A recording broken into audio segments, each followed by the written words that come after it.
യഹോവ നമ്മിൽ പ്രസാദിക്കുന്നുവെങ്കിൽ അവൻ നമ്മെ പാലും തേനും ഒഴുകുന്ന ആ ദേശത്തേക്ക് കൊണ്ടുചെന്ന് നമുക്ക് അത് നൽകും.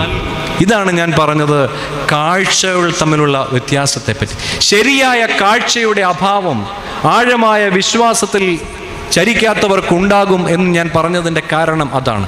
അതായത് 10 പേർ ചേർന്ന് 12 പേർ പോയിട്ട് 10 പേർ കണ്ടത് ആ ദേശം നമ്മളെ തിന്നുകളയുന്ന ദേശമായിട്ടാണ്. എന്നാൽ യഹോവയായ ദൈവത്തിൽ വിശ്വാസമുള്ളവർ കാണുന്നത് ആ ദേശം പാലും തേനും ഒഴുകുന്ന ദേശമാണ്.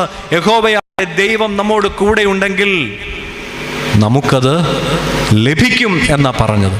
പ്രിയമുള്ളവരെ, നമ്മൾ കാണുമ്പോൾ അതിൻ്റെ പേഴ്സ്പെക്റ്റീവിലുള്ള വ്യത്യാസം വളരെ പ്രധാനപ്പെട്ടതാണ്.